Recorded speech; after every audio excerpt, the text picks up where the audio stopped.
குழந்தைகள் ராஜ்யம் ஆண்டாள், பரதன் ராஜ்யம் ஆண்டாள், எத்தனையோ லட்சக்கணக்கான வருஷம் ஆண்டாள். ஆண்டு அகண்ட ராஜ்யம். ஒரு தினம் பரதன் என்ன நினைச்சார், நாள் ஸ்வயம் சகல சம்பன்னிகேதாதி ஸ்வனிகேதாதி உலகாசிரமம் பிரபுராஜா.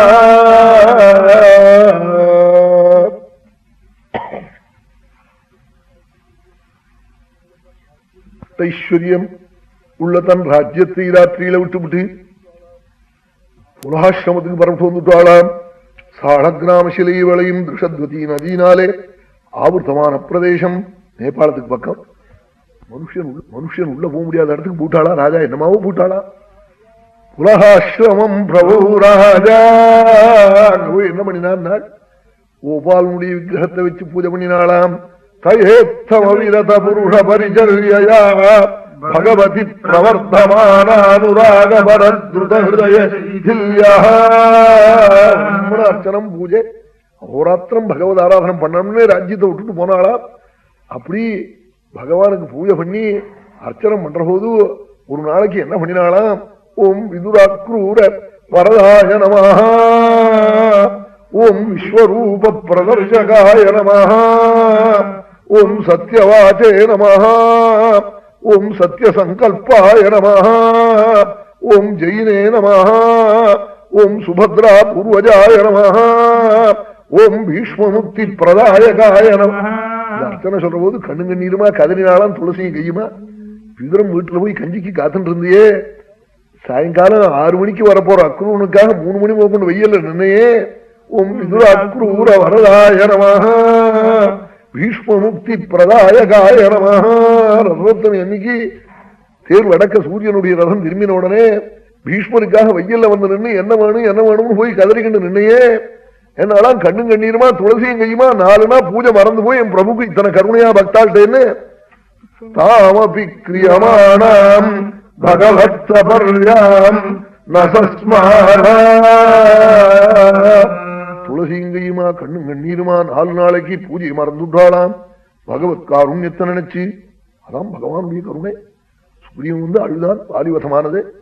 ராமா நான் உயிரை விட்டு விட போறேன், தார கதறால் எனக்கு தாங்கல்ல, வாலி யோக்கியன் நான் அயோக்கியம், நான் ஆள் வச்சு அடிச்சேன் அவனே, உங்களுக்கு சைன்யங்கள்லாம் இருக்கு, சீதையை தேடி கொடுப்பாள், நான் தீல இறங்க போறேன்னு.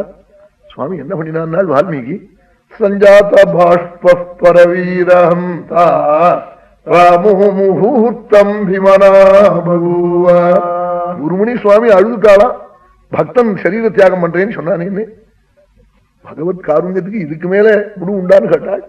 சஞ்சாத பாஷ்பா பரவீரஹந்தா ராமோ முகூர்த்தம் விமனா பகுவ.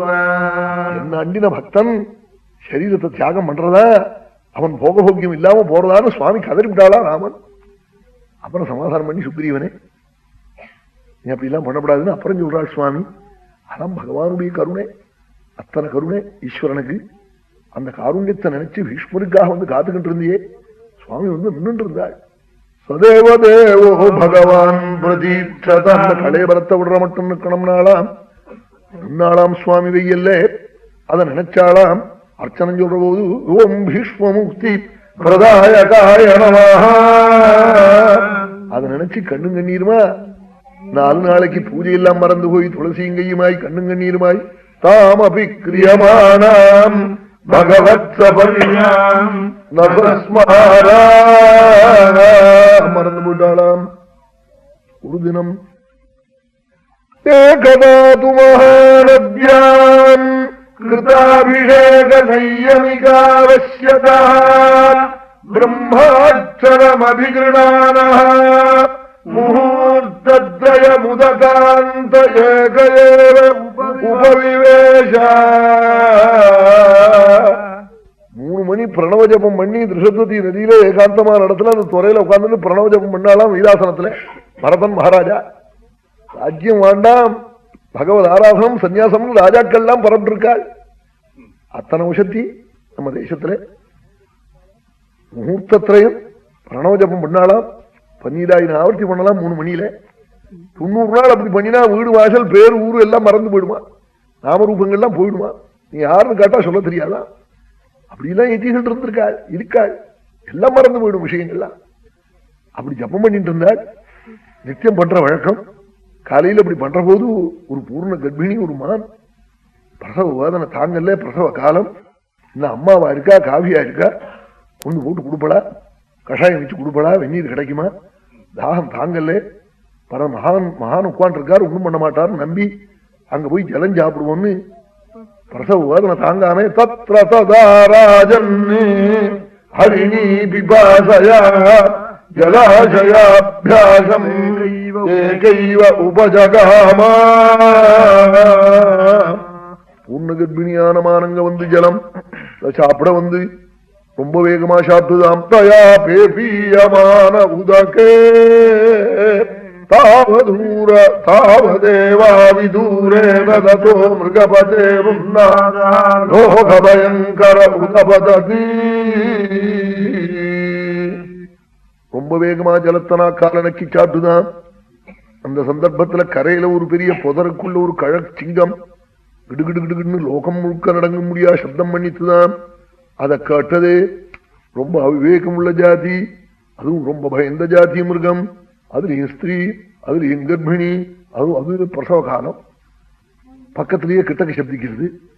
உடனே என்ன நினைச்சுதான் உள்ள இருக்கிற குழந்தையை சாப்பிட்டு போறதே சிங்கம்னு அந்த குழந்தைகிட்ட மாதாவுக்கு அத்தனை அன்பு. பிறக்கிறதுக்கு முன்னாடியே பிறந்துகிருந்து பெரியவனானதுக்கு அப்புறம் அப்பாவுக்கு ஒரு அன்பு, கர்ப்பத்துல வந்த போதே அன்பு அம்மாக்கு. அதனால மாத்திருதேவோன்னு முதல்ல அம்மாவை போய் சொல்லிவிட்டாள். உடனே இங்கிருந்து அக்கறைக்கு போடுவோம்னு பாஞ்சது மூச்சு அடக்கிக்கிண்டு. அது என்ன ஆச்சு? யோ நிஸ்ருதோ கர்ப்பா ஸ்ரோதசி நிபபாதா. மூச்சடக்கின வேகத்துல இக்கரையில பிரவாகத்துல குழந்தை விழுந்துடுச்சுமான் குஞ்சு. இது அக்கறையில போய் ஒரு புதர்ல விழுந்து அத பபாத மமாரஜா ஒரு புதர்ல விழுந்து போயிடுச்சு அந்த மான். இது தாயில்லா குழந்தைன்னு இவருக்கு ஒரு அன்பு வந்துடுத்து இந்த குழந்தைகிட்ட, இந்த மான் குஞ்சு நடத்துல. இதான் அனிச்சா பிரார்த்தம்ங்கிறது. எதிர்பாராம வந்து பிடிச்சுடும் ஏதாவது பிராரப்தம். அதை எடுத்தார், மறுநாள் தொடச்சார், தோல்ல வச்சுக்கிட்டார், ஆசிரமத்துக்கு எடுத்துன்னு போனார், பில்லு புடியும் கொடுத்தார், தாளன போஷண பிரீணன பாலன. இது என்ன ஆச்சுன்னா அதை சம்ரட்சணம் பண்றது, அதை காட்டுக்கு எடுத்துன்னு போறது. அது ஏதாவது ஒரு காக்கா பார்த்துட்டா ஒரு கல்ல எடுத்து அடிக்கிறது. அந்த காக்காயே என்னமா நீ இதை பார்த்து நான் இல்ல உனா கொத்தி பிடிக்கல இல்லையோ, இப்படி இல்ல அப்படி ஏறி போச்சா. அது நடத்துல ஒரு பிரேமே வாசனையும் நல்ல திருடீகிருத்தம் ஆயிடுது. அதனால தூங்குற போது இதை பத்தி நினைக்கிறது, இதை பத்தி நினைக்கிறது. இதனால என்ன ஆச்சுன்னா நித்தியம் லட்சார்ச்சனை பண்ணினவர் அஷ்டோத்திரத்துக்கு வந்துட்டாரா. அவன் ஏகைகேஷ கிரியாகலாபாக அப்படி கிரமமா உதவசன்னு ஒன்னா குறைஞ்சு போச்சா. இன்னைக்கு அஷ்டோத்திரம் போருங்கிறது, துவாதச நாமா போருங்கிறது, இன்னைக்கு அபிஷேகம் வேண்டாங்கிறது, நாளைக்கு சேர்த்து பண்ணி போங்கிறது, அவன் இன்னைக்கா புண்ணிய காலத்துல பண்ணுவோங்கிறது. இப்படி எல்லாம் மட்டும் புண்ணிய காலத்துல சாப்பிடேன், பாக்கி நாள் இருந்து சாப்பிடுறேன், இப்படி எல்லாம் சொல்லி சொல்லி ஒவ்வொன்னா நிறுத்திவிட்டார் ராஜா. அப்படி வந்து சிவந்து கொடுத்தவருக்கு இந்த மான்னாலே இப்படி ஆயிடுது. ஒரு நாளைக்கு ஸ்நானம் பண்ணிட்டு வந்தார். இன்னைக்கு ஏதாவது பூஜை பண்ணுவோம்னு நினைச்சார், உட்கார முடியல, படுத்து விட்டார். அது பக்கத்துல நின்று சுபுத்திரமிவ சோஜந்தம், என்னமோ இவரை பண்றது இன்னமே இழந்திருக்க மாட்டார்னு தெரிஞ்சுட்டு இவரும் அது பக்கத்துல நின்று கண்ணால ஜலம் விட்டுதான், புள்ள கண்ணால ஜலம் விடுறா போல இவரும் அதை பார்த்து கண்ணால ஜலம் விட்டார். பட்டுன்னு இவர் ஜீவன் போச்சு.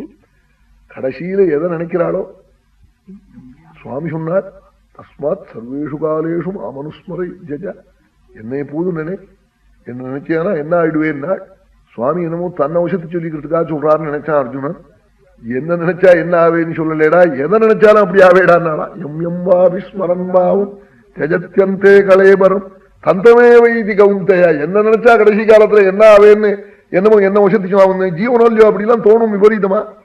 அப்படி நினைக்காதே, என்ன மட்டும் இல்லை எதை நினைச்சாலும் கடைசியில அதான் ஆயிடுவோண்டா. அப்படி இருக்கிற போது என்னத்தான் நினைச்சு என்னத்தான் ஆகேன்னு சொன்னாள் சுவாமி. அப்படி சொன்னால் கீதையிலே கடைசியில ஒரு மானுடைய வயத்துல போய் மானா பிறந்தார். ஒரு மலை காலஞ்சரம்ங்கிற மலையில போய் ஒரு மானுடைய வயத்துல குழந்தையா பிறந்தாள். பிறந்து அம்மாட்ட ஸ்தன்யபானம் பண்ணலையா. ஆமா இது மாதிரி மான் ஜென்மா வந்துடுது, ஒரு ஜென்மா வீணா நஷ்டமா போச்சு, ஒரு பையனுக்கு ஒரு பாட்டு போயிடுச்சுன்னா என்ன பாடுபடுவனும், ஒரு ஜென்மா வீணா போச்சேன்னு வருத்தப்பட்டு திரும்பி புலகாஷ்டமத்துக்கு வந்துட்டாளா. மகான்கள் இருக்கிறதுக்கு அங்க வந்துட்டாள். அங்க வந்து என்ன பகவத்குணம் கேட்பாளா. அப்பவே மகான்கள்லாம் சொல்லிவிட்டாளா, ஆரோ யோக பிரஷ்டா இப்படி வந்திருக்காள்னு. இப்படி பகவத் குணம் கேட்டுக்கிட்டே இருந்தால் சில வருஷங்கள் ஆச்சு. ஒரு தினம் திருஷப்தி நதியில நின்று கேட்டாலாம் பகவத் குணம். என்ன இன்னைக்கு இடுப்பு மட்டும் ஜலத்துல நின்று கேட்கிறதே நினைச்சாளா. பாதி பகவத் குணம் நடக்கிற போது கத்திட்டுதான் ஜலத்துல இருந்து, விதினை குணாய யோகாய பிரகதீஸ்வராய நாராயணாய ஹரயே நமயிச்சுதாஸ்யன்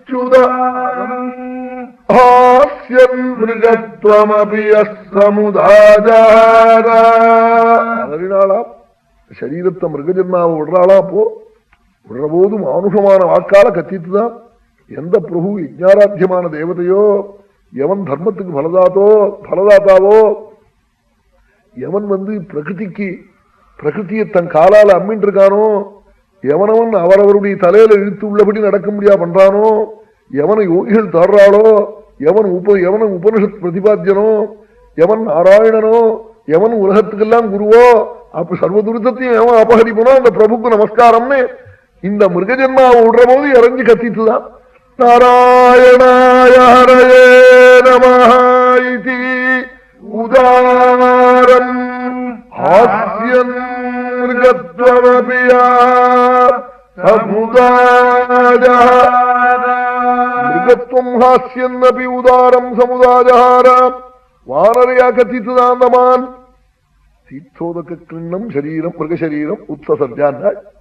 அப்படியே மிருகசரீரத்தை ஜலத்துல விட்டு